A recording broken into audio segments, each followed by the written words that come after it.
اف مجارت نوفا عراق داف دمك بتايبتجي بشتي نبانا داعش تي بحث كرم جرمي بتايبتجي وغرا كريستيانا جبوي نافچين وانا وهيدي وغرا جيانا آسایی جاليه كيفا دل خوش كره جاليه كيفا او بيجن هشتا ما ترسيل سرجيانا ما هي كون ندل خوش كره في مجارات قال برئيس عامر حزيران عندما مكتبه السياسيه بارتا مرات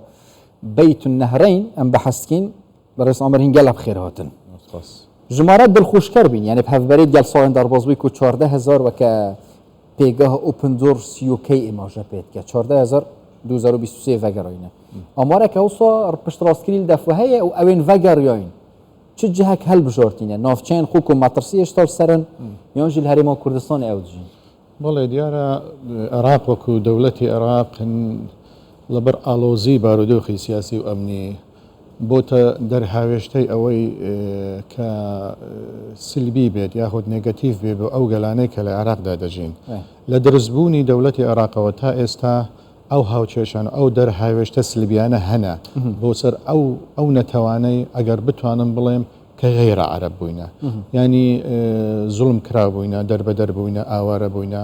ینی لەژێر هەڵ سوڵتەیە کاتۆ حکومڕانی عراقی کردووە ئێمە وەکو کلد و ئاشووری وەکو مەسیحیەکان ئەم معاناتەمان هەیە و تا ئێستا بەرەو بۆ ئەوەی بڵێن کە نفوس ياخذ عددي مسيحية كان للعراق كمي كردوا إما نكلك لا 2004 دوا إما لباج 2003 داعش من بو هبوا بلان بناوي جورا وجور بو إما هبوا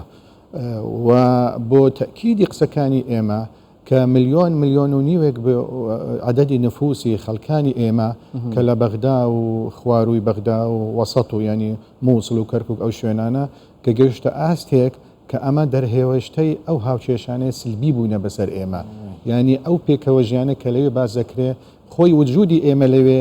پێکەوەژیان بوو بە حەزوری ئێمە بەمانای پێکەوەژیانە بەڵام ئێمە ڕێز لە ئێرادی ئێمە نەگیراوە تا ئێستا لە بۆچوونی ئێمە نەگیراوە لەبەر ئەوە جیالەوەی مەسائلی ئەمنی و سیاسی و زغۆتات و دەرکردن و کوشتن و بەعەلەنی اینجا لەسەر نەتەوەیی بێ لەسەر بیر و باوەڕی بێ کە دیویانە حاڵاتێک کە مثلا بڵێن سەڵیبی ئەوەی ملی خۆی ئەوە بەستوتەوە کوشتوێنە لەسەر ئەم مەسائلە لە مەسائلی مەذهبی و تائیفی ئەوەش باز دەکەم ئەو راپۆرتە باس لەوە کرایە کە هەتا خەڵکانی کە کریستیانن بۆ ئەوەی کێشیان بۆ دروست نەبێت لە شوێنی ئیشی خۆیان یان هەتا لە خوێندنیش بیر و باوەڕی خۆیان معتەقەداتی خۆیان دەشارنەوە ئەوە دوای باز دەکەن ئایا هەتا سڕادە ڕاستە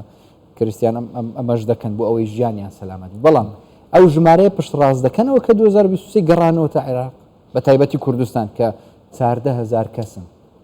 من ناتوانم بە دەقیقی ئەم ژمارەت پێ بڵێن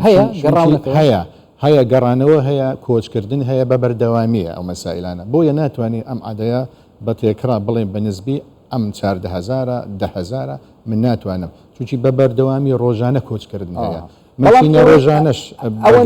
ئاگادار بن ئەوانەی دەگەڕێنەوە بەڵێ زیاتر بوو ئەو ناوچانە دەگەڕێنەوە کە پێشتر لێبوونە ناوچە و گوندەکانی خوان کە ڕەنگە ئێستاش مەترسیان هەبی لەسەر ژیانن یانیش کوردستان پارێزگەکانی کوردستان هەڵدەبژێرن بوو 70% تا 80% ئەو خەڵکانی ئێمە کە لە بەغدا و خواروی و بەغدا ڕۆیشتووە کە دەرچوونە هەموو ماڵ و مڵچوشتە لێ سندراتەوە هیچی نییە بگەڕێت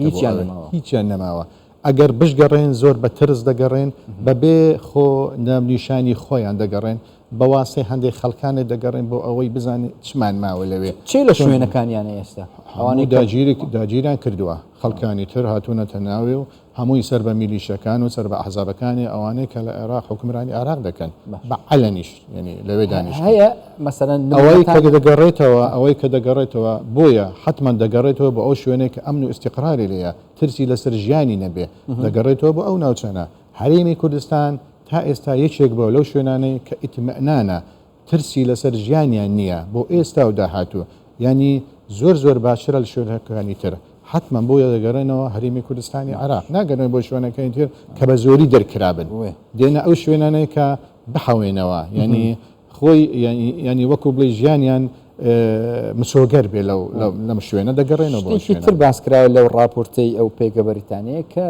بیر و باوەڕ شاردنەوە ڕەنگە لە سەردەمی سەدام حوسێن لە سەردەمی ڕژێمی باسی لە ناوچوش ئەم شتە زۆر کەم بوو بێ لە چاو ئەوەی کە ئێستا باز دەکرێت کە بۆ ئەوەی ژیانیان سەلامەت بی ئیتر ناڵێن ئێمە کریستیانین لەو شوێنەی کە لێ ئیش دەکەن نمونە بە نمونە ئەوەتان لەلا تۆمار کراوە مەسەن لە پارتەکەی ئێوە یان لە خزمی دوور و نزیکی ئێوە خۆی ئەو مەسیحەیە کە دەرکراوە لەسەر مەسیحێت دەرکراوە لەسەر بیرروبارەوەی ئەگەر ئاینی بێ ئەگەر نەتەوەی بێ لە زمانی ڕژێمی سەدام لەسەر نەتەوەی ئێمە دەرکراون خەڵکانی ئێمە عدام کراوە لەسەر مەسالی نەتەوەی بیرروبارەوەی نەتەوەی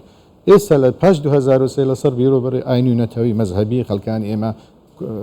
کوشتویانە دەربەدەر کراون هەڵاتون لەو عێراقا بۆیە ئەگەر بشگەڕێن حتمما ئەگەر بگەڕێنە ئەو شوێنانە کەلی دەرکراون حتمما زۆر بە جددی ناتوان بڵێن ئێمە مەسیحین ینی بە شاوایی ئیشکردن تا ساڵی بەکەش دەشار بەڵێ شتی هەیە لەم نمونە لە مووسڵ گەڕاوتەوە خەڵکانی گەڕاوتەوە تا ئێستا نایەن تۆی ئێمە مەسیحین باسی هەوڵەکانی حکوومەت بکەن هەتا هەوڵەکانی سەرروک بارزانیش بوو پشتگیریکردنی پێکاتەکان بە هەمویانەوە هەتا لەسەر مەسلەی کورسی پێکاتەکانیش کە ئەوە مژارێکی گەرمی یعنی ڕۆژەوە